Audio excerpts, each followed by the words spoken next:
genuine conservatives. Start your weekdays with insight from Jenna Ellis in the morning, 7 o'clock Central Time on American Family Radio.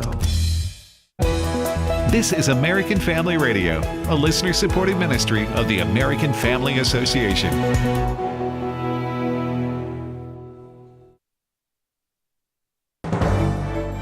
American Family News, I'm Rusty Pugh. Speaker of the House Mike Johnson predicts the partial government shutdown will end tomorrow. He's having conversations with Republicans over the next several hours to get them to back the Senate package. That bill funds the rest of the government through September, except for DHS, which will only get a 2-week extension. We'll get all this done by Tuesday, I'm convinced. We do have to do it we have a rule process, which will be probably on our own. I don't understand why anybody would have a problem with this, though. Remember, the bills that have already been passed, we're going to do it again. It's a formality at this point.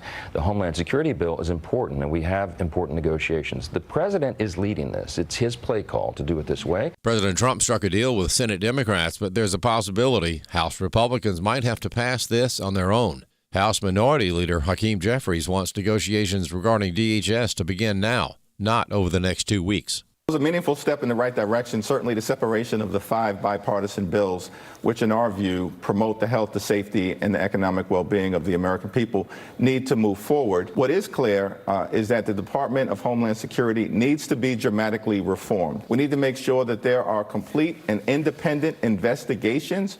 Several rank-and-file Dems say they won't support the bill. I did not support 2 weeks ago. I will not support this week another penny for ICE. They already have enough funding anyway. We shouldn't give them any more. I'm not just a no, I'm a firm no, and I'm going to advocate with colleagues that they vote no. I just don't see how in good conscience Democrats can vote for continuing ICE funding when they're killing American citizens. We cannot continue to fund them. You know, they've had all this time. They know what they're doing is wrong. Kristi Noem needs to be impeached, and this agency needs a complete overhaul. DHS Secretary Kristi Noem says these Democrats are lying to the American public. We see a very organized, well-funded campaign of violent protests against our law enforcement officers. We're going to make sure that the American people are safe, that we still continue to go after violent criminals who are trafficking drugs, trafficking our children, and bring them to justice and get them out of our country. The U.S. and Iran are reportedly preparing for talks in Turkey this week in hopes of easing tensions between the two nations. This as the Ayatollah warns the U.S. not to attack Iran. Posting on X, quote, "The Americans should know if they start a war, this time it will be a regional war." The president was asked about this. On Iran, the Supreme Leader today said that U.S. attack could spark a regional war. Do you have any response to that? Why wouldn't he say that? Of course he would say that, but we have the biggest, most powerful ships in the world over there, very close, a couple of days, and hopefully we'll make a deal. If we don't make a deal, then we'll find out whether or not he was right. A conservative columnist says it is long overdue that the FBI has launched an investigation into just what happened in Atlanta during the 2020 election. President Trump remains convinced that the 2020 election was stolen from him because of widespread vote fraud in several states. And Fulton County, Georgia was perhaps ground zero for voter fraud complaints. So last week, FBI agents executed a search warrant at the Fulton County Elections Office near Atlanta. And Trump asserted that, quote, people will soon be prosecuted for what they did. Robert Knott is a columnist for the Washington Times and author of Crooked, What Really Happened in 2020 and How to Prevent Vote Fraud. This is long overdue. For 6 years, Fulton County has been fighting to prevent the voter records from being examined by state officials and by other people. And there are a number of citizen affidavits that are claiming vote fraud was committed in Fulton County. And Knight says you can't forget the video footage taken inside the arena where vote tabulation was taking place. They were counting votes until there was an alleged water leak, and they sent all the Republican watchers home. And then suddenly they pulled out all these cases out from under tables and began feeding them through voting machines. And if you ask about it today, they'll say, oh, well, that was rebutted. That was explained. No, it wasn't. I've never heard an explanation for that. This is one of those don't believe your lying eyes moments. I'm Chad Groening. More news online at afn.net and download the AFN mobile app for your Apple or Android device. I'm Rusty Pugh. AFA Stream is a resource for life-changing instruction and information, a source of wholesome entertainment and relaxation, plus access to some of your favorite AFA shows. You can watch a lot of content for free, or you can become a Great Commission partner. Then you'll not only open the door to everything AFA Stream has to offer, you'll get benefits like a subscription to The Stand and some really nice exclusives. Why not get started today? It's easy. Visit stream.afa.net. Welcome to Today's Issues, offering a Christian response to the issues of the day. Here's your host, Tim Wildmon, President of the American Family Association.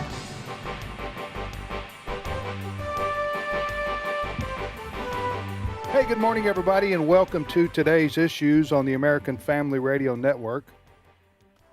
Today is Monday, February the 2nd, 2026, and joining me in studio are Ed Vitagliano. Good morning, Ed. Good morning, Tim. And Fred Jackson. Hey there. I did get my verb right? Yes, we are in here. But if I'd have said Ed Vitagliano is, and then I said... That's true.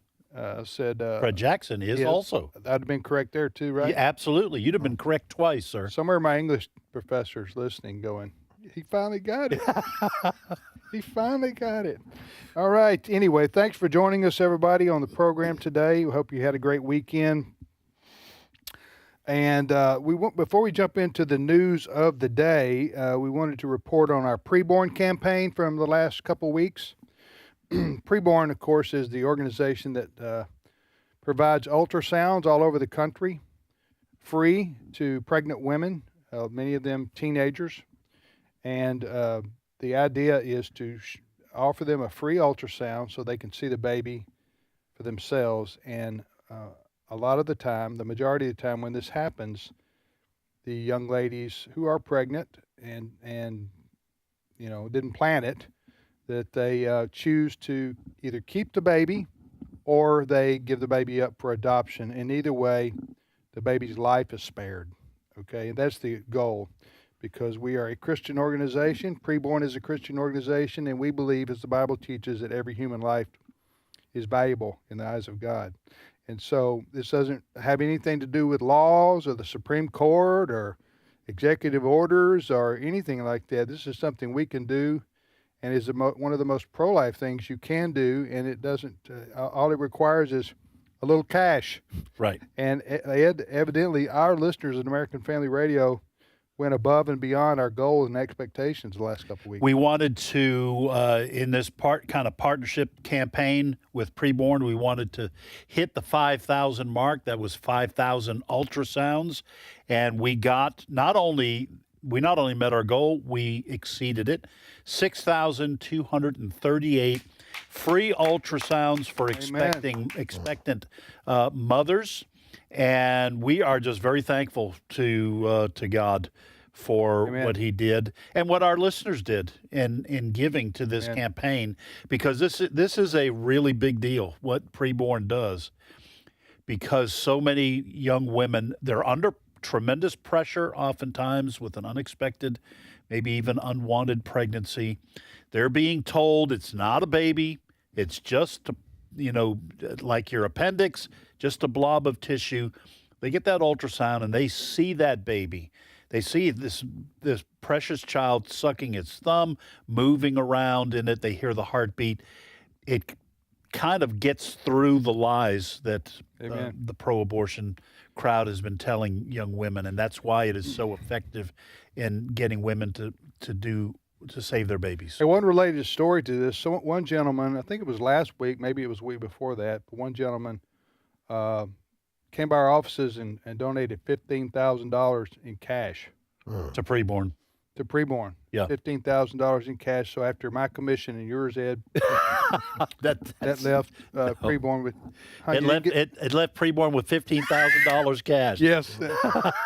Yes, that is true. I was only kidding, folks. I know. I was only kidding. No commission taken here. $15,000 in cash that was brought by our offices went directly to our campaign. And we tell people during the campaign, American Family Radio and Preborn, every dime that's given goes to Preborn. Amen.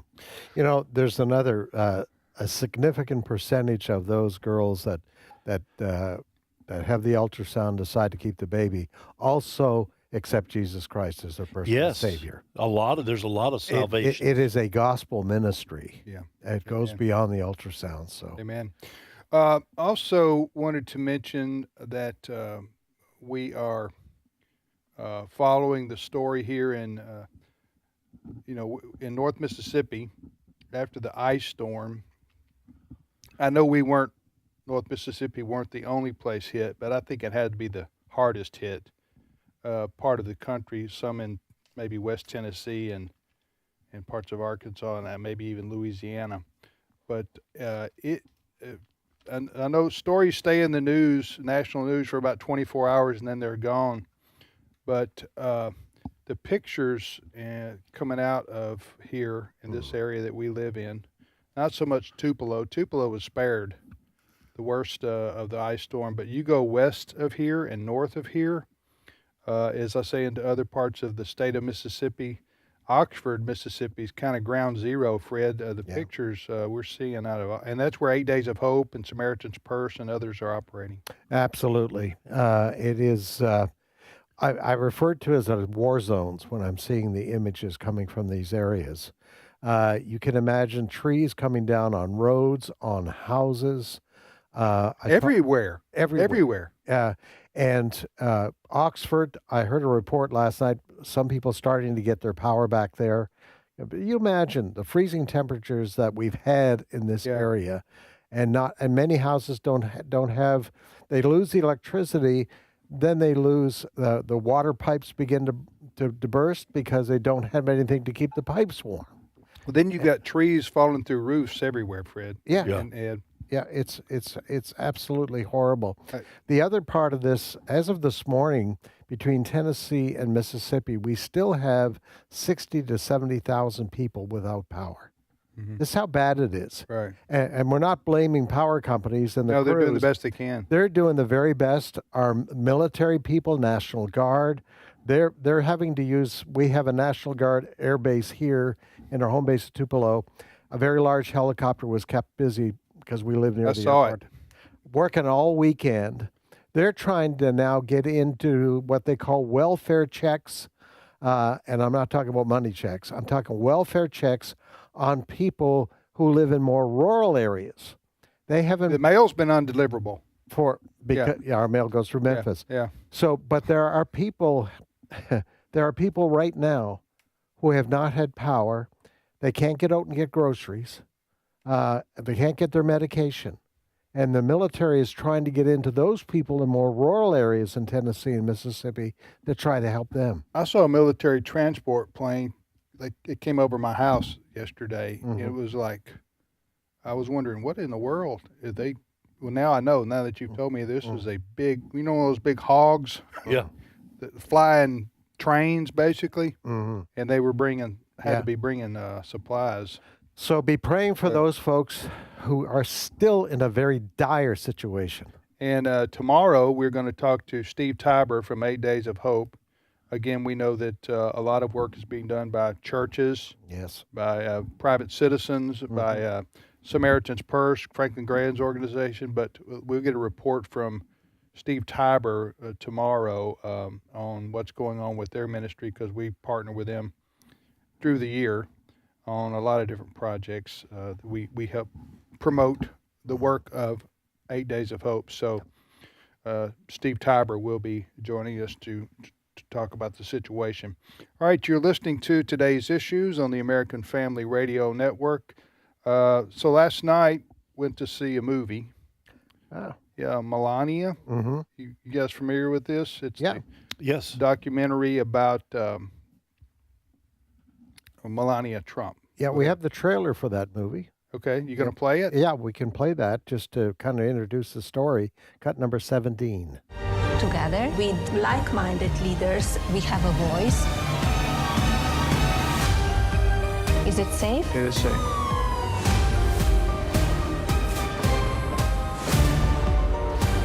Everyone wants to know. So here it is.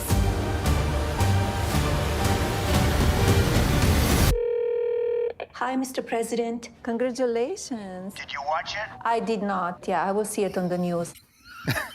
Yeah, that was a funny part of the movie.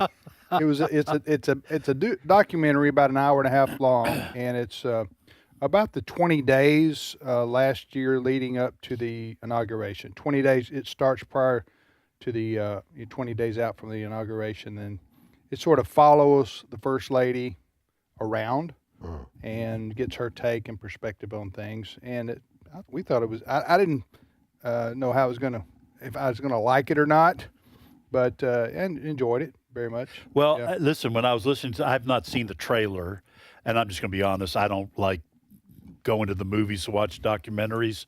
To me, that's a small screen thing. So I'm just saying I probably won't go see it at the theater, although I do like theater popcorn. But when I was listening to the music, that twist at the end was very funny. That was good. But I was listening to the music behind it, and I was thinking, this sounds like an Avengers movie. I mean, I keep expecting, some supervillain to make a show. Evidently, the movie did pretty well, despite the best 7 million. Despite the best efforts of the leftist liberal media to kill it and mock it. Yeah. What would you say? It did the best a documentary's done in a long time for the opening weekend.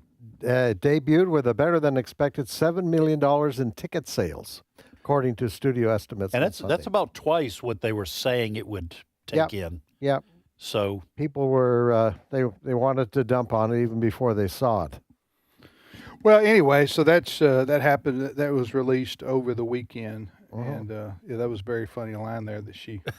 Was she? Is that real? That was staged. Oh, that was staged. That particular scene was staged because that if she had really been speaking to the president the night of the election, she was with him. Yeah.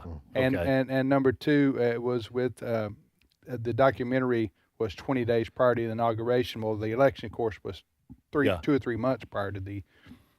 So that was staged for the humor. But what's funny about it is.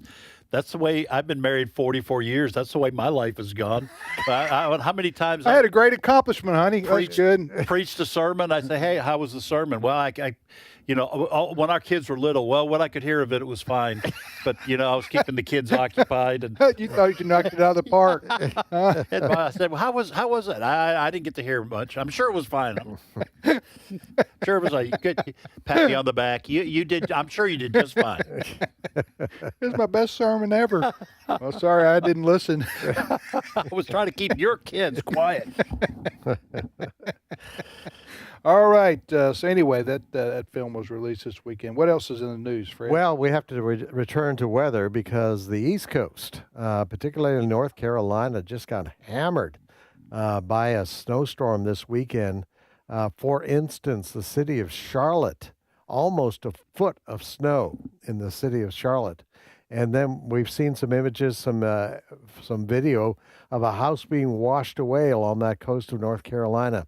So a bunch of moisture came up from the Caribbean, and it hits this polar vortex coming down from the north, and it smashed together over the Carolinas. So it was really bad. We need to pass a law against these polar vortexes. Absolutely. Don't you think? Or at least an executive order. I say we get ice on it. Yes. If this polar vortex is not here legally, push them back into Canada. I want ice on it. Secure the northern border. Secure that border. Hey, a text. I'm tired of ice down here. A text our good friend and colleague Dr. Alex McFarland. He lives in North Carolina, Greensboro area.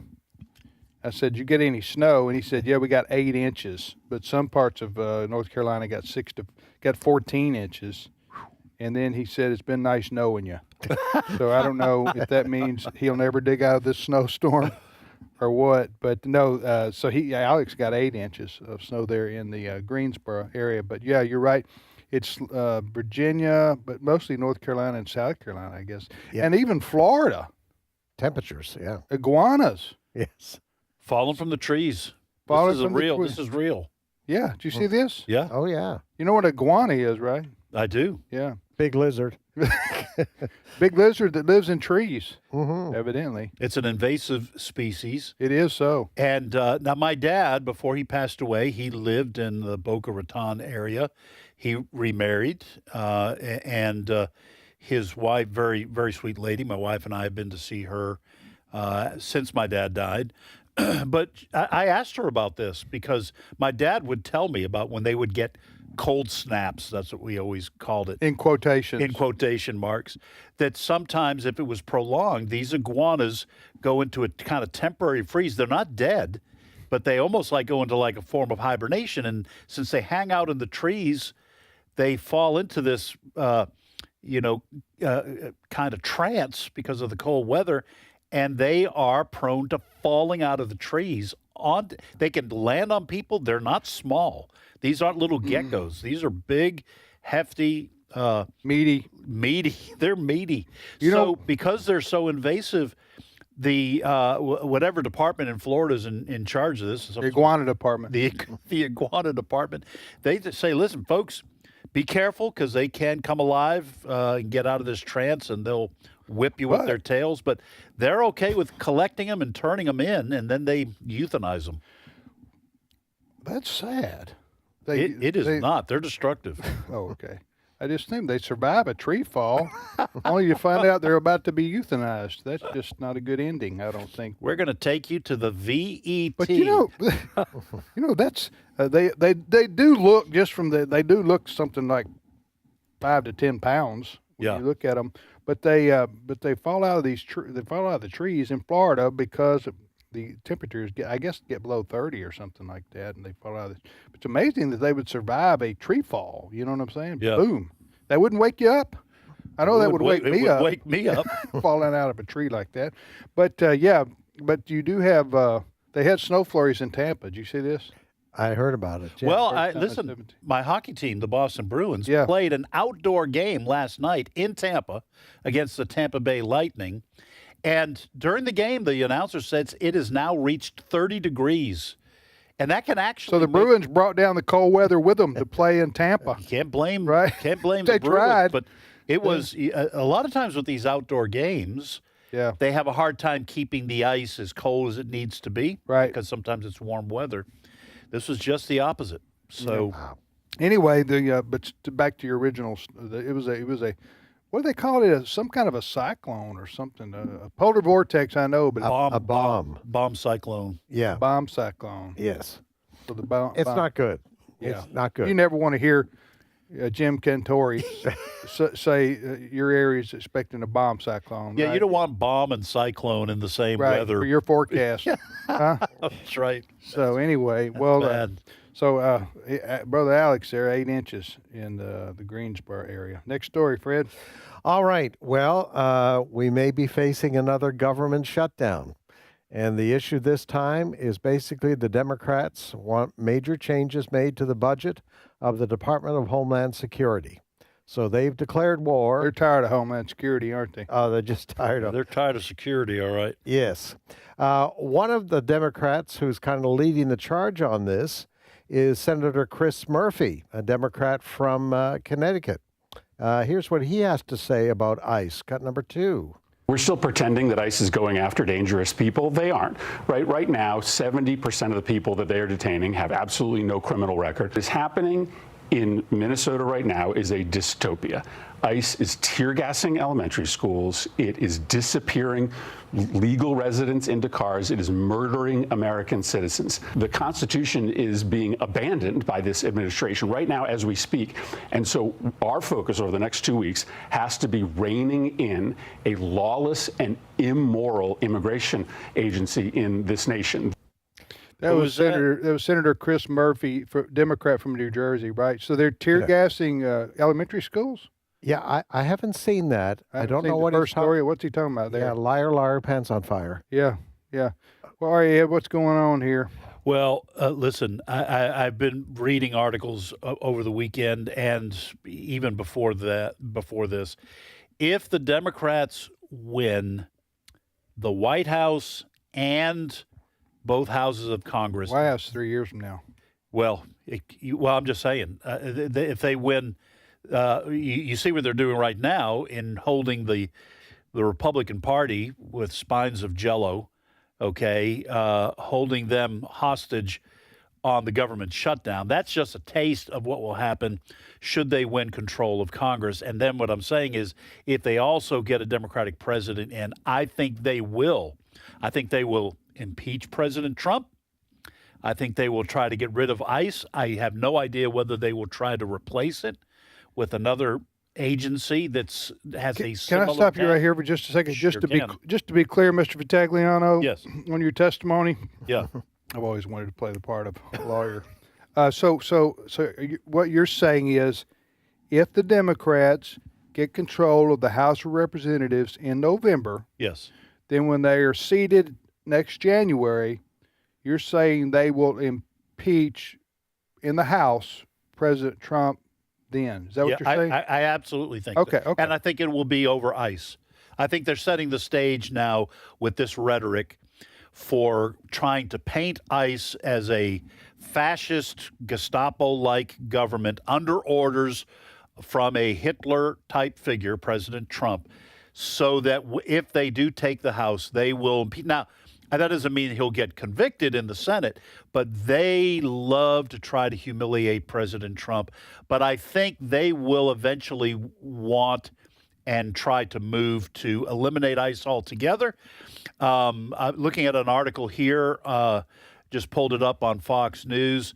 Philadelphia's Democrat prosecutor, Larry Krasner, he's saying that if Democrats take power, that they should launch criminal investigations and hunt down, his words, ICE agents for prosecution, which I don't think you're going to go anywhere with that. I don't think you can prosecute ICE agents who are acting under legal orders under a legally elected president. But this is the kind of hostility that we see on the left.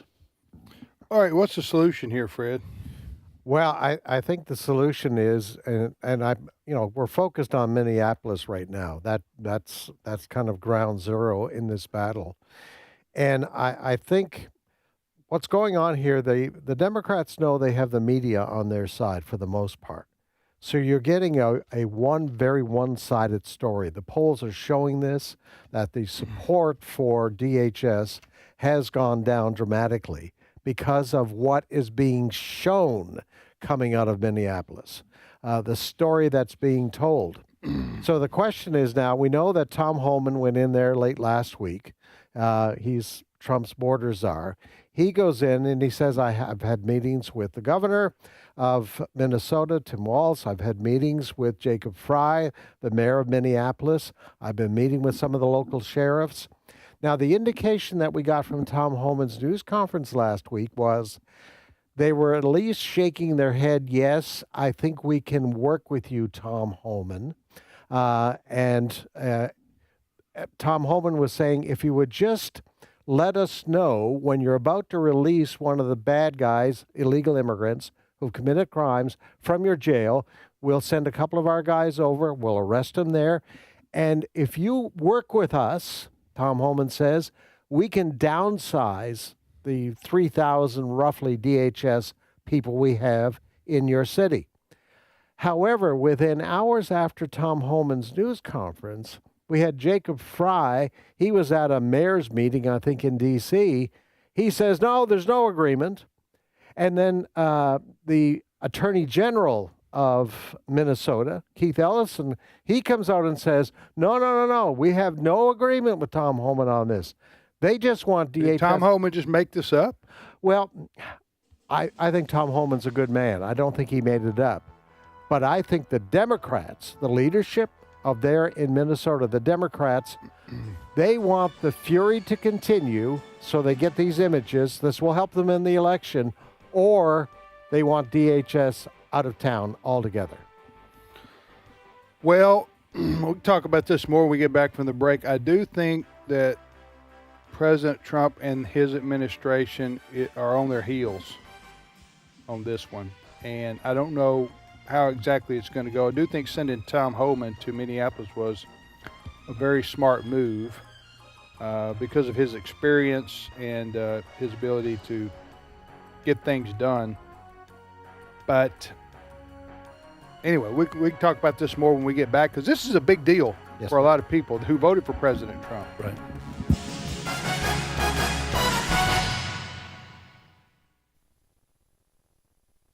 It's my turn.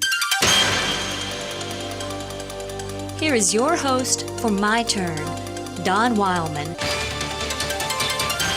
One day, while walking with some friends in a back street of Florence, the great sculptor Michelangelo saw a block of marble amid a rubbish heap. The marble was rough, shapeless, even stained. None of his friends paid any attention to the piece of marble and were surprised when Michelangelo sought to recover it. One of the friends asked Michelangelo what he wanted with a worthless piece of rock. His reply, "There's an angel in that stone, and I must get it out." Countless other people had passed by that rubbish heap and had seen the piece of marble, but not a single one of them thought of the discarded piece of rock as having any significant value in it. It took the eyes of a master sculptor to see the hidden beauty. How many times and in how many areas of life this story could be retold? Something of great value we pass every day because we cannot see the hidden beauty. Someone has asked what the significance of the Christian faith is. What is it about this religion that sets it above other religions? Well, one thing is the ability of the Galilean to see hidden beauty and strength in people, which passes the vision of others. No one had ever thought of Matthew, the hated tax collector in Capernaum, as having any quality about him worthy of redeeming. Even Matthew himself probably thought there was nothing of particular value about himself except, of course, his money. But one day Christ was walking along the road when he came to Matthew's collecting station. The carpenter looked at Matthew and saw in him one who could help change the world for God's purpose. And Christ picked Matthew, the tax collector, up out of the rubbish pile and polished him into a creature of beauty and strength. Once I was invited to preach in a little country church. After the service had begun, I noticed a person enter whom I had known while growing up. This person had come up the hard way and had lived a rather rough life. So I was surprised to see him in a church service. I asked someone about him later and was told that he was one of the most faithful members that the church had. That person would have been the last person I would have ever expected to see in church. But the shepherd of men saw the beauty which was hidden from human eyes and had worked to bring the beauty out. What is it which is so special about this Christ we follow? It is his ability to take lives which have been discarded as worthless by fellow humans, to redeem and change them, and to shape them into lives of beauty and strength. In every life there is some hidden beauty. Every person has about him some of life's greatest qualities. And it is this Galilean, this master sculptor of men, who can bring these qualities to surface. I know this to be true because I've seen it with my own eyes. This has been My Turn with Don Wildmon, a production of the American Family Association. For we know that if the earthly tent we live in is destroyed, we have a building from God, an eternal house in heaven, not built by human hands. 2 Corinthians 5:1. American Family Radio. This is Today's Issues. Email your comments to comments@afr.net. Past broadcasts of Today's Issues are available for listening and viewing in the archive at afr.net. Now, back to more of Today's Issues. Welcome back, everybody, to Today's Issues on the American Family Radio Network. We have a guest, Hank Erwin. We're going to go to him momentarily. But before we do, we need to wrap up this topic we were talking about before the break. You have the politics and or the optics of the situation with the ICE organization, part of the Department of Homeland Security. ICE has been around forever. Yeah. And well, since 9/11, but the Patriot 9/11, Act. yeah, not forever, but since 9/11. So they're charged with enforcing immigration law, federal immigration law. Well, there's no other kind of immigration law. It's not up to the states. It's up to the federal government to enforce the immigration laws. And with what happened with the Biden administration, as we all know, he let 15 million people, estimate, or more, pour into our country. Don't know who they are, where they're from, where they're going, what they're going to do. We remember the story about New York being run over with these illegal immigrants who were being shipped in by Biden. Yeah. Now, I think, a side note, and this is a personal opinion shared by some, this was on purpose. This is on purpose by the Democrats to change the voting demographics in America and to change every swing state to a blue state. That's their ultimate objective. So you let these people pour in, then you let them vote, and it changes everything. Because they'll be loyal to the Democrats because the Democrats let them into the U.S. So that's my sinister view of why Biden did what he did there during those years.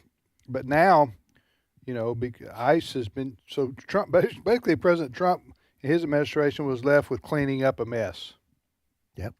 And in their efforts to clean up the mess, then they've run into this PR trouble. These two people were killed in Minnesota, as we all know, by ICE agents, and those two situations are under investigation. But at ICE now, the ICE agency is they're under, scrutiny, under fire, under investigation now. I don't know if they'll survive. Maybe they will, but that Democrat Senator Chris Murphy from New Jersey we heard from earlier, he said rein them in. So he didn't say get rid of the agency, although I don't know. You think that ICE will survive, or? I don't know. And then who enforces our immigration? It used to be Immigration Naturalization, I think, Service, INS. I got the so unless you're going to open the border, you have to have somebody who protects the borders and enforces immigration law. And if you've got federal immigration law, you have to have somebody who executes it. So something's going to have to be formed if you get rid of ICE. I think you can get away with the ICE process that they've been engaging in by picking up. They've been doing it all over the country successfully and without any problem in cities that are cooperative. But in cities like Minneapolis, where they are, in my opinion, encouraging the rioters and the protesters to show up and shut this down and not sending local police to keep the crowds back so ICE can do its job. If you have a local government like Minneapolis, essentially part of the resistance, it's very difficult for ICE to do its job. We've said on this show many times, you've got to incentivize. The best way to do this is you incentivize people to leave on their own, to self-deport, offering them money to go. You have to de-incentivize them to stay by telling them, you're not going to get any welfare, you're not going to get any benefits, you're not going to get health care, you might as well go home. And then for the very worst of the people who are here, you've got to have ICE or some group like it, some organization, some agency like it, grabbing these people who are criminals and violent offenders and get rid of them. And to me, that's the best way to do it. But we've got almost only ICE doing the work, and you've got to incentivize and de-incentivize at the same time. Yeah. Does that make sense? Yeah, of course, criminals who are here illegally, they're not going to self-deport. No. ICE, you need ICE for them. Yeah. Well, all right, we can talk about this more later, but there's a PR battle going on in town, too, between the Trump administration and the liberal news media. And the Democrats are seizing on the optics of what they would call, they call it Gestapo-like. Yeah. efforts. Of course, as I've said many, many times, when you show police work live, it never looks pretty. Right. Because ICE can't go knock on the door. Hello? Yeah, anybody? Is so-and-so here? Well, we'd like to, listen, we're going to go back out to our car, and we're going to wait and let him pack his bags, and then we're going to go down to the detention center. So if you could just tell him we'll be waiting out here on him, then we can do that. So is that going to work? You think that's going to work? No, that doesn't work. Yeah. But to your point, going and forcing someone to come out doesn't look good. No, you got 100 cameras out, and the ICE agents have to have masks on. Yeah, otherwise their families are in danger. Right. That's the reason they're having to wear masks now. Yeah. They're being doxxed, and their families are in danger. And it's one of the demands of the Democrats is they want those masks off. Yeah. But I mean, the agencies say you take that mask off, they'll be killed. Yeah. Then the image will be picked up. Their families are in danger. Can you imagine? Tom Homan was saying at his news conference the other day, some of these guys, these ICE agents have been there and doing this work for 8 months. Can you imagine every day you're being spit on, literally? You're being confronted on a daily basis. He says they need to go home and rest and get away from this. Well, in the case of Minneapolis, these agitators were coming to the hotels they were staying at. Right. Yes. And trying to go after them there. They were beating up people they thought were members of ICE. Yeah. Sometimes there were people who were actually going to the protests. Yeah. But they thought they were ICE, and they were trying to say, no, I'm not. And they were getting beat up anyway. Yeah. All right, you're listening to Today's Issues on the American Family Radio Network. There is something called the Great American Prayer Event 2026. It's going to be held in March, and one of the gentlemen who's responsible for this is Hank Erwin. He's president and founder, and he joins us now. I think he's in the Nashville area. Good morning, Hank. Hey, good morning to you. How are you? Good morning to you. You were, many people know your voice from many, many years on the air at WDJC in Birmingham, right? That's right. Yeah, we had some great times. I remember your daddy well. I remember Don, and remember all of the good things that he stood for, I stood for, and I'm so glad that your organization keeps going, man. Standing strong, speaking up for the Lord makes me mighty proud. Hey, what decade have you reached here? In your, I'll ask it that way. I'm in my 70s now. Yeah. Yeah, I know. Yeah. I know you've been around and have been a strong Christian leader in the state of Alabama, serving in the state senate over there as well. Tell us about this event you've been promoting here. What's this about? All right. First of all, let me. I was listening in on your conversation about ICE, and this is what I'm going to tell you is perfect for what we've got to do. Let's keep our eyes on the main thing. And the one thing you got to understand about the idea of politics is the left is always going to try to cause chaos, because chaos gets people upset, chaos gets people fussing, chaos gets everybody in a turmoil, and as a result, you pull everybody and everything into the chaos.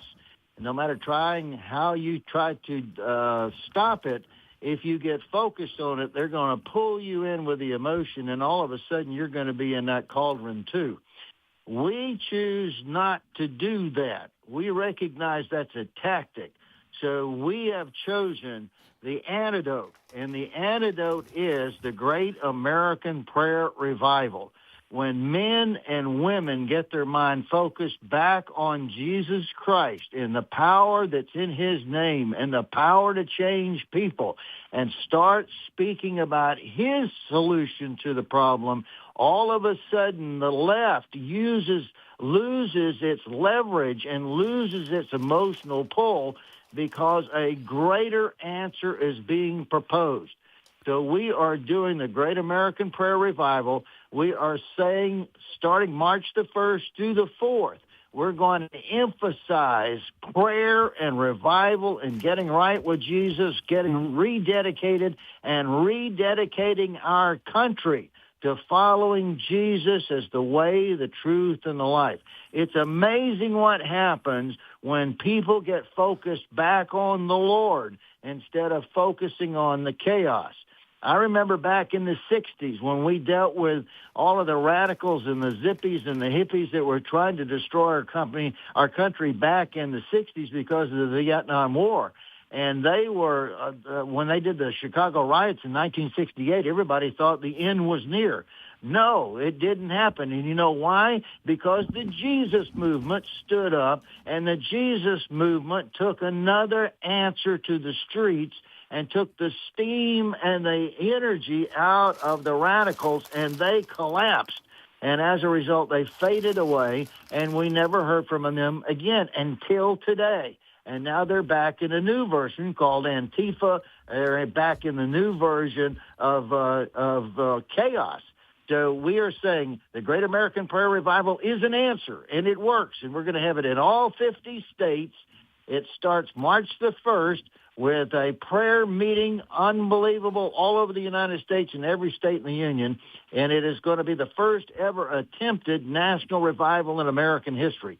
And remember this, when revival comes, crime goes down. When revival comes, chaos vanishes. When revival comes, peace and harmony return. Families go up. Abortion goes down, divorce goes down, prosperity goes up, America comes back to its senses, and when we focus back on the way, the truth, and the life in the name of Jesus and really start praying, Lord, you stop this, then you're going to see a brand new era of the United States of America. It's going to start March the 1st with the Great American Prayer Revival. Our guest is Hank Erwin. He's president and founder of the Great American Prayer event 2026. That's the voice you just heard. Hank, March is right around the corner, unbelievably, here in 2026. Thank the Lord. Yes. But I don't care if we skip February as far as I'm concerned. And I'm talking about the weather. We're already in it. So, Hank, what do people do? Let's say there's people listening, I'm sure there are, who are very excited about what you're talking about. They want to participate. What do they do? Where do they go? How do they sign up? How do they get their church involved, et cetera? Excellent questions. Thank you so much. First of all, go to our website, gap-event.org. That's gap-event.org. And that will give you all of the information to tell you who's in charge in your state, and you can get your church involved. We're not asking you to come to Nashville. We're asking you to go home to your church and get down on your knees and lead a prayer meeting for the United States of America. On March the 1st, we're asking every pastor in America, every pastor that can hear our voice, preach on revival that day in your church. That is going to be called Revival Sunday America. When we talk about Jesus is the way, the truth, and the life, he's the answer to our problems. We're going to go to our knees and we're going to pray for our country. We're going to pray that America would wake up, and we're going to start seeing a brand new day in the United States of America. When we get focused back on the answer instead of getting focused on the distraction, then we're going to have a great awakening in the United States of America. And to me, this is what's missing in the news of America is focusing on the chaos. And so we've got people focused on the chaos, and now they're worried, they're concerned, they're feeling that, oh, we're in big trouble, and that is true, we are, but we're focused on the problem instead of focused on the solution. And the solution is Jesus Christ. Either Jesus Christ is alive and well and he can solve our problems, or we don't need to be calling ourselves Christians. Our responsibility is to do it God's way. And he says, not by power, not by might, but by my Spirit, says the Lord. When we start doing that, even though people would say that's not logical, who cares whether it's not logical in your viewpoint? This is what God says do. And if we will do it his way, then he will fix our country. That's what 2 Chronicles 7:14 says. If my people who are called by my name will humble themselves and pray and seek my face and turn from their wicked ways, then I will hear from heaven. I will forgive their sin and I'll heal their land. That is our opportunity. We got one shot at it, guys. This is the year the United States of America is going to make up its mind what to do about Jesus. Either he's going to be the Lord of this country, or we're going to go into the dustbin of chaos, and this country's going to unravel. I believe that Jesus is the way, the truth, and the life. And for me and my house, we're going to serve the Lord, and we're calling you to be involved in the Great American Prayer Revival.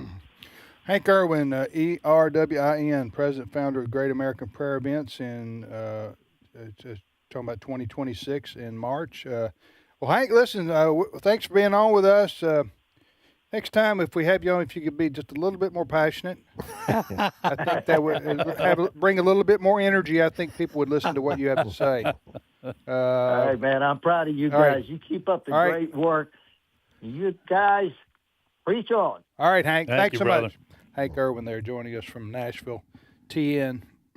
I've known him a long time. His sons are the movie makers, the Erwin brothers. Oh, okay. I did not know that. I didn't draw that connection. But you've heard of their film. Oh, yeah.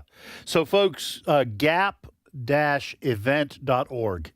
Gap-event.org is where Hank was telling people to go to get involved in this event. All right, back to the chaos. No, I wanted to get back one more point of emphasis on this story, because this is a big national story involving how we're going to deal with immigration, illegal immigration in this country, because President Trump ran on this.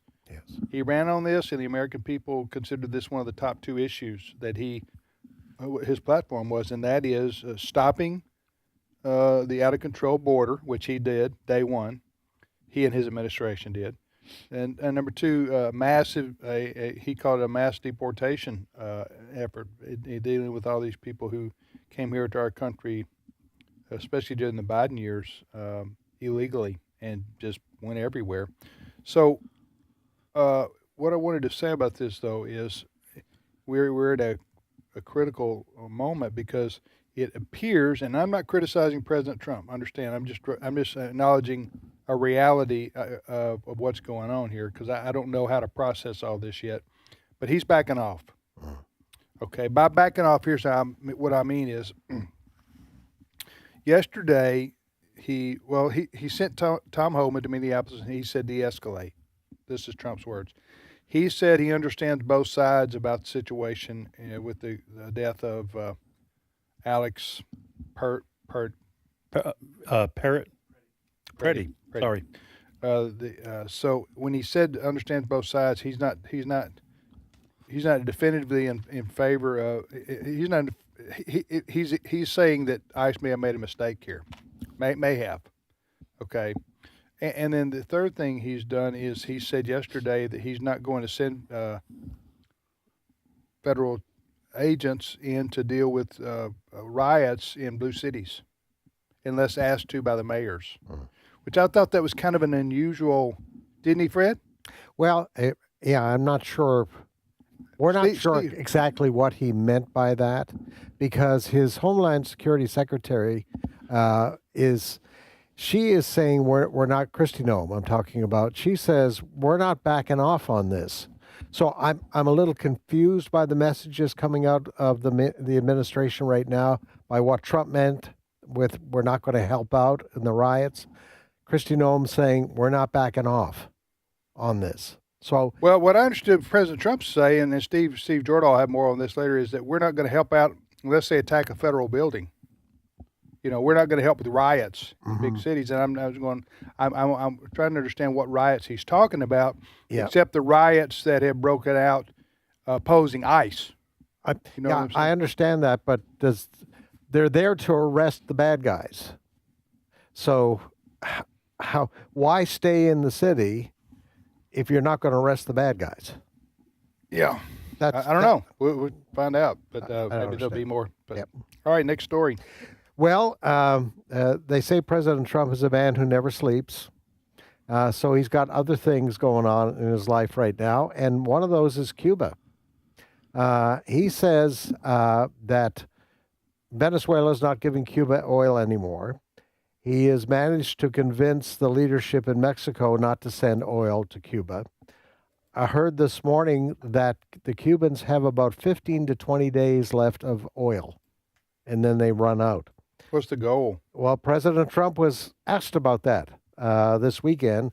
Here's what he has to say about what's going on in Cuba. Cut number 10. Cuba's a failing nation. It has been for a long time, but now it doesn't have Venezuela to prop it up. So we're talking to the people from Cuba, the highest people in Cuba, to see what happens. I want the people that came here that were horribly treated by Cuba to be taken care of, to be able to go back and do what they have to do. They have their family there. They haven't been able to see them in years, many, many years. So I think we're going to make a deal with Cuba. So he's putting the squeeze on Cuba with oil so that they don't have gasoline, right? Yeah. For their 1950s cars. That's right.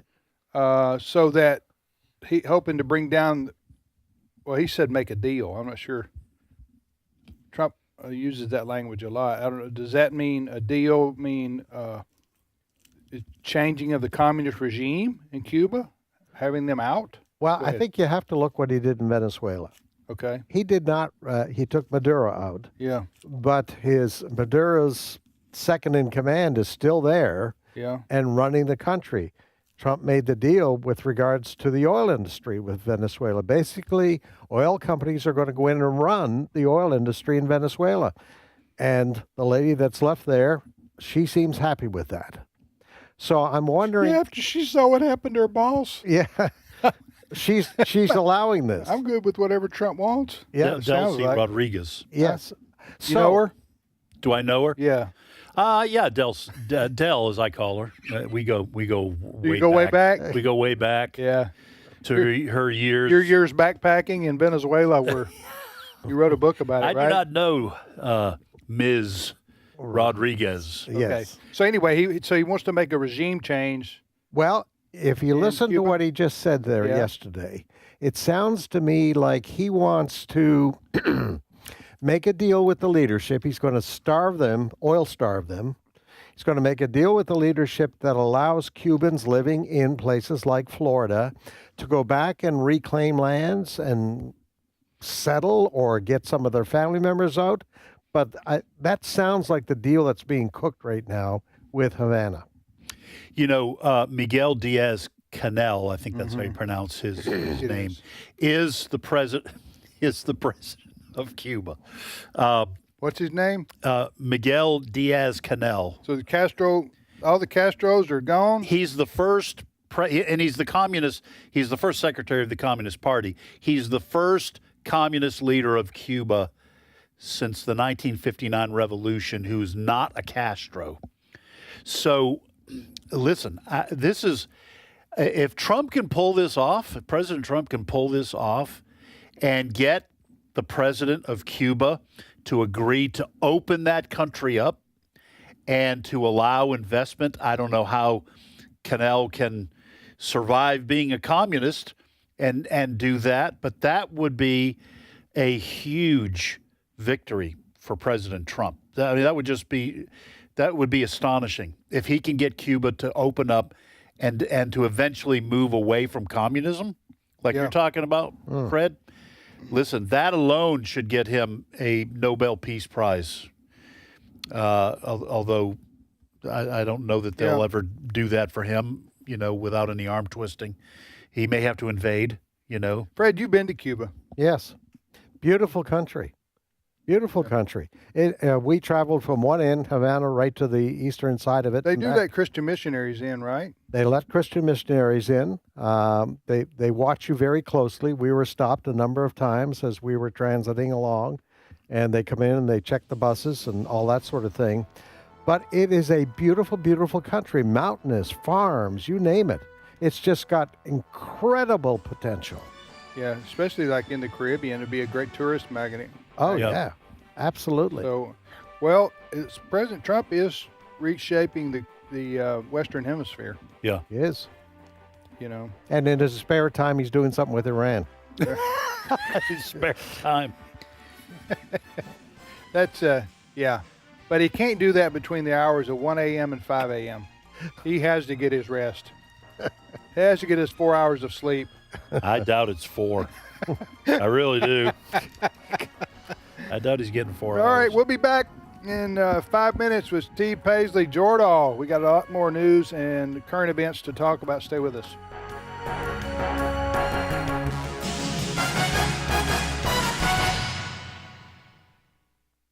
The views and opinions expressed in this broadcast may not necessarily reflect those of the American Family Association or American Family Radio. Faith, family, freedom. American Family Radio. Where can you access instruction and inspiration from scholars, apologists, authors, preachers, and activists to deepen your Christian understanding? You could enroll in seminary, but a better way might be the AFA Cultural Institute. You'll find a collection of more than 50 informative inspirational video lectures with more to come. Visit stream.afa.net to experience the AFA Cultural Institute. This is American Family Radio, a listener-supported ministry of the American Family Association.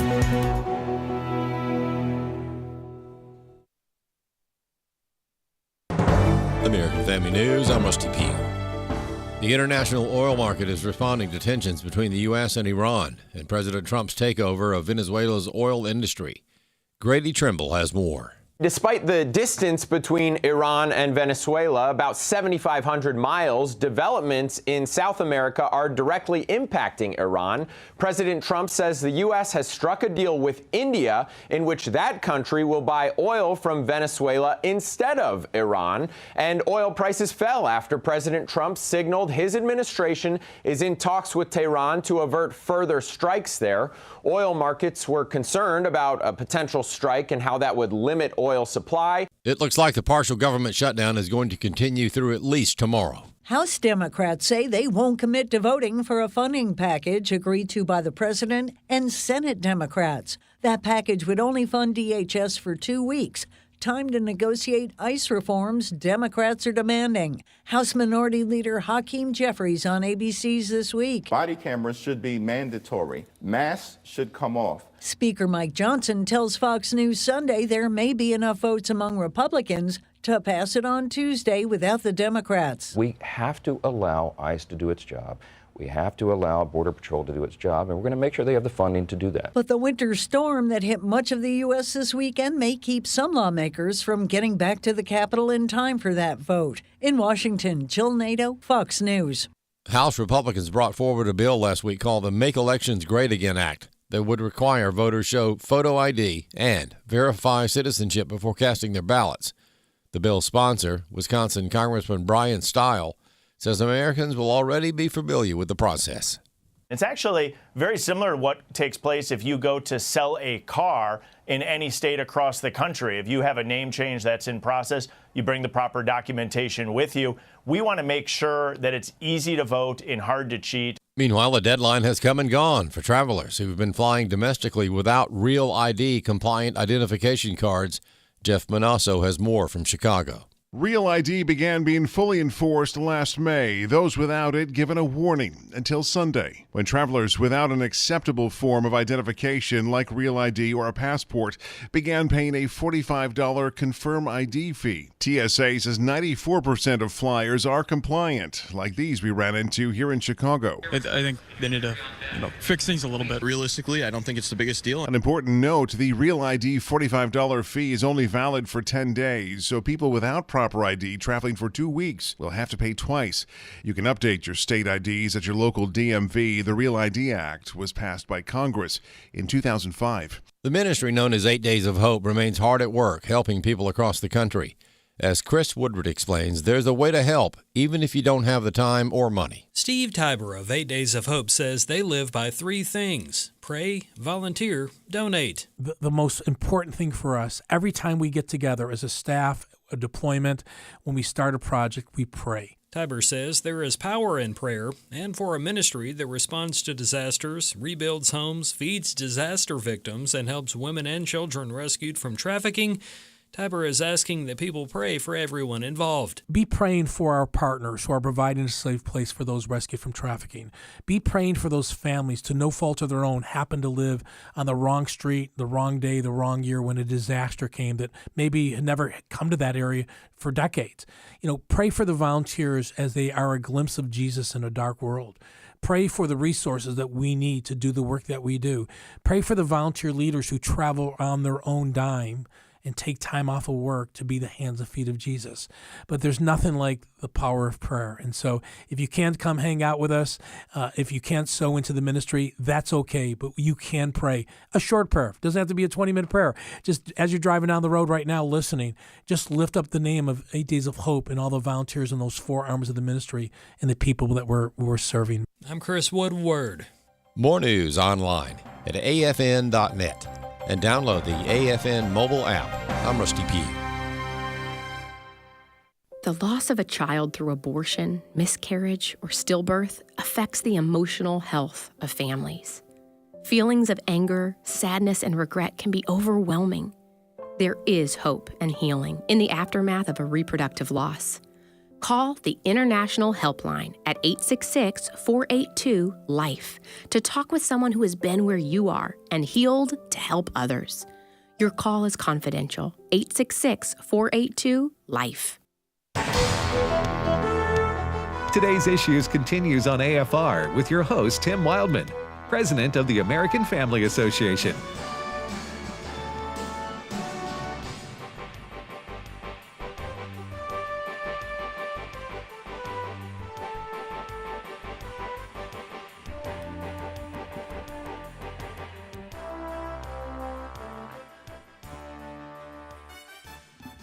Hey, welcome back, everybody, to today's issues on the American Family Radio Network. Tim, Ed, and now Steve Paisley Jordahl joins us. Good morning, Steve. Hey, good morning, everybody. And folks, as always, we thank you for listening to this show, today's issues, and to listening to American Family Radio. All right, Steve, what's going on with you, brother? Well, as far as me personally, everything's well. My wife starts a new job. She started a new job this week, and I couldn't be happier.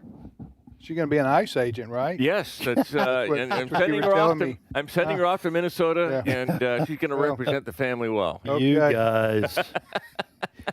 Yeah. No, you care to tell me what? Well, no, my wife is a speech pathologist, and she's going to be starting with our local hospital chain here in North Mississippi. Good. And we've been praying about maybe some changes for her, a little better work-life balance. I mean, this is not for talk show stuff, I guess, but you asked me how I was doing. Yeah, that's what's going on in my life.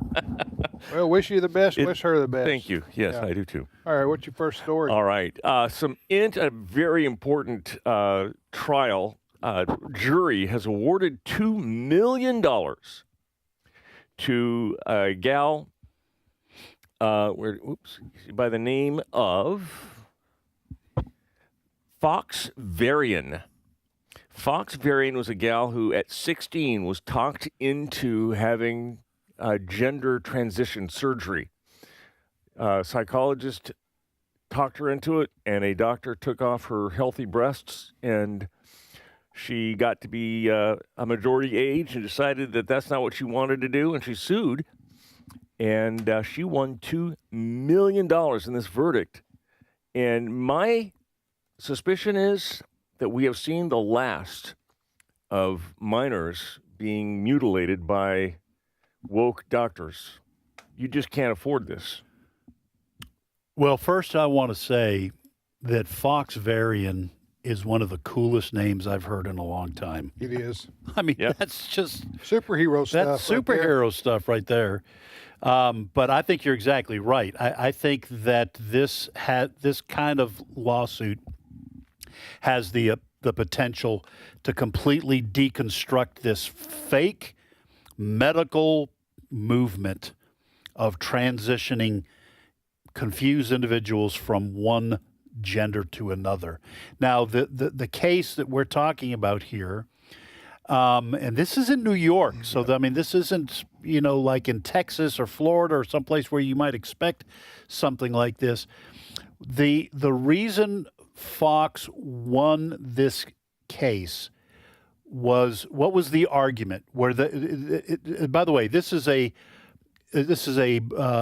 girl, right? She was a woman, yes. Who transitioned to become wanted to be a boy. Male. Okay, so this young lady, she and her attorney charged that fake science was used, or she was told she must, or she feels like she was deceived by claims that this was medically possible and scientific. What was the jury argument? held the doctor and psychologist responsible for ignoring standards of care and procedural guardrails by pressuring the minor into addressing gender dysphoria with permanent surgery. That's what the jury said. Okay. So basically what they're saying is 16, you're not old enough to make life-altering decisions for yourself based on this. And it was a malpractice suit, so... I think this is a winner going forward in most cases. There may be some cases where the young person, might be determined to have been old enough to make the call. But I think that when you get people like, I'm guessing Fox, this young lady, was talking about how she, like you said, felt pressured. She didn't know where to turn, so she believed what these people, medical people and mental health people, were telling her, and then she discovered that she was going to that she grew out of it. She grew out of her confusion, but now her body is permanently changed. As most will. I just want to say one last thing. I think that is going to that is going to sell. So I hate to use that language, to juries. I think juries are going to go, yeah, this is wrong. And I think that you're going to see more lawsuits like this succeed. The lawyers pointed their finger at Einhorn, who is the psychologist, saying he drove the train and was putting the idea in Fox's head that she needed to change her gender with surgery. That, according to a report that was filed. Her mother, Clarion Deacon, Varian's mother, testified that she was against the surgery but consented to it because she was told her daughter might commit suicide. Yeah. That right there, that's a crowbar that a lot of these people who I feel are they're pushing an agenda of transitioning young people. And you tell a parent that if you don't do this, your kid not only be unhappy, your kid will be so unhappy, he or she might take their own life. Yeah.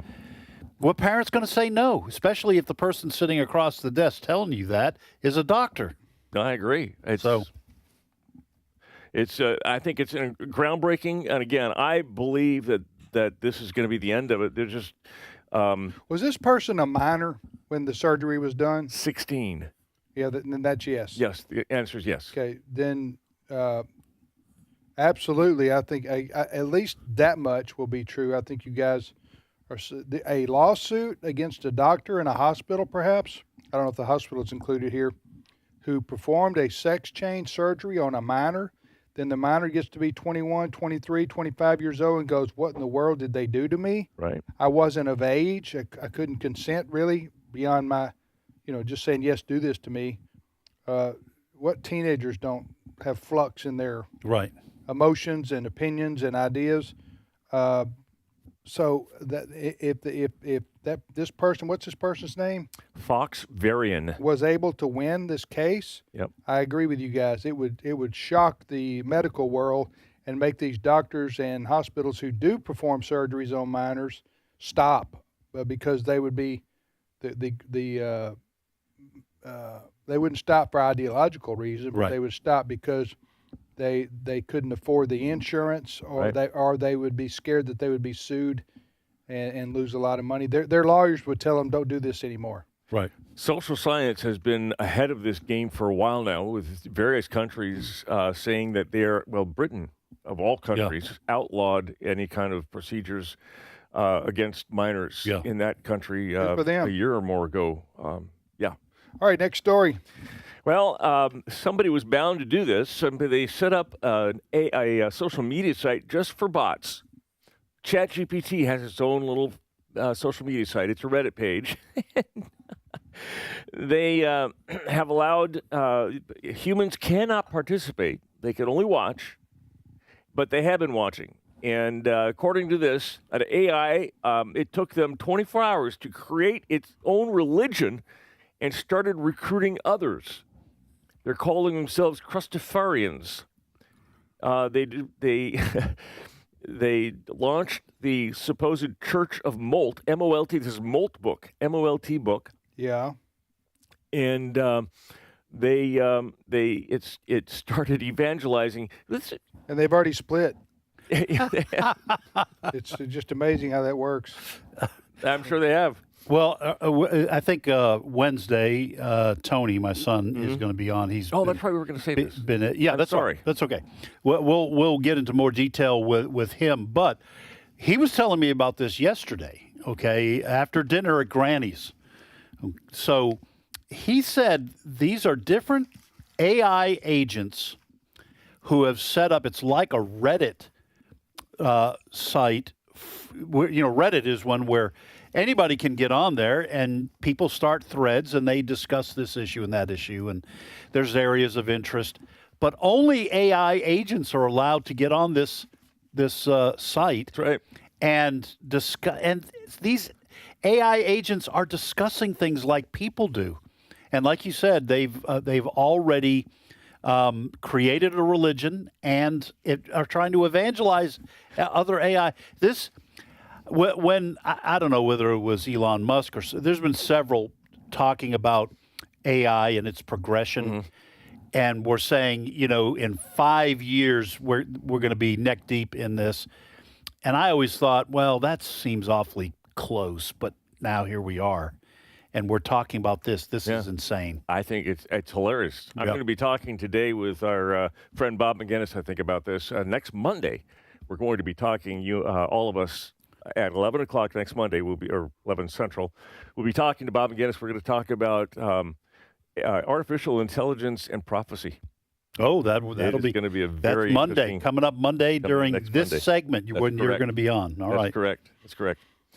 Are you guys big fans of sport? This Friday, the opening ceremonies of the Winter Olympics in Cortina. I Italy? actually like the Winter Olympics, and this is the first time I think in 16 years that NHL players, National Hockey League, are going to be allowed to take an official league-sanctioned break of 2.5 weeks or so that they can go and participate for their national teams. There's a lot of players in the National Hockey League that are not just the United States and Canada, but Germany, Switzerland, Russia, and others. And they're going to be going, Sweden, Finland. They're going to be going and playing for their national teams. I watched a documentary over the weekend. I watched a documentary about the 1980 Lake Placid, the Miracle on Ice team. Miracle was a great movie produced by Disney. Yes. So the Winter Olympics are starting when? On Friday. The opening ceremony is on Friday. It's going to be in Milan, Italy? In Milan, Italy.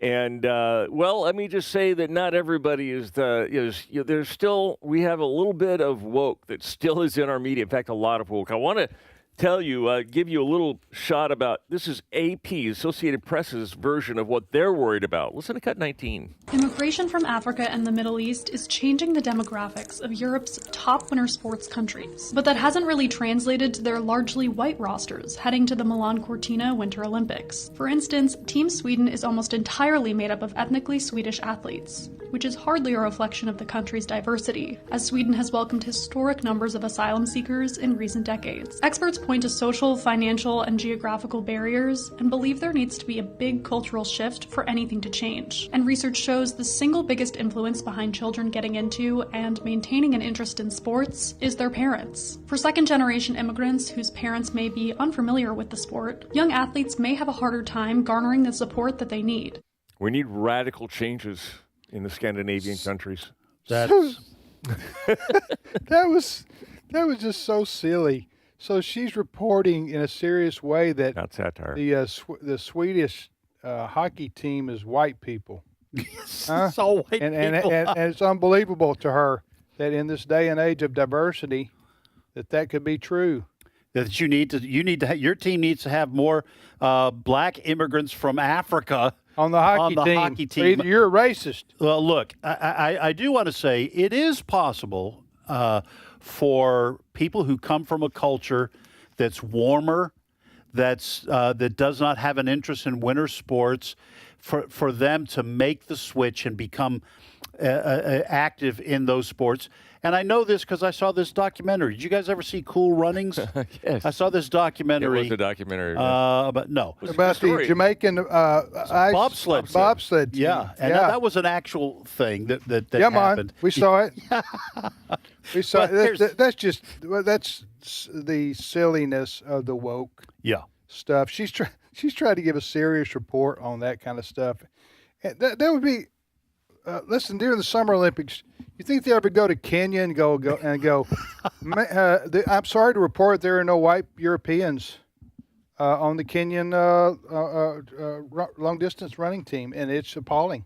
Yes, to us, why this is, despite the fact that there are 5% of the population that are white Europeans. Here. Speaking as a white European, you can have it, man. I can't run that far.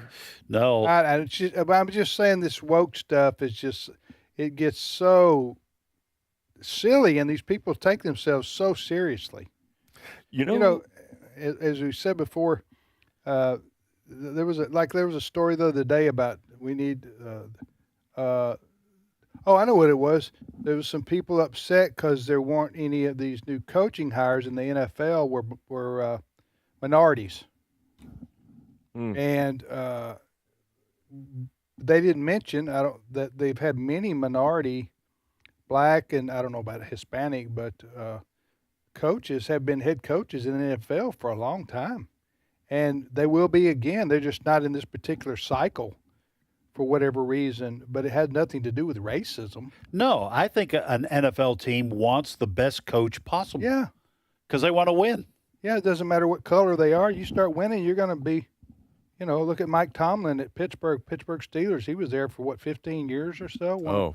Won a Super Bowl, won one Super Bowl league. Mike Tomlin was the third coach that the Pittsburgh Steelers had since their Super Bowl years of the 70s. Chuck Noll, Bill Cowher, and until Mike Tomlin.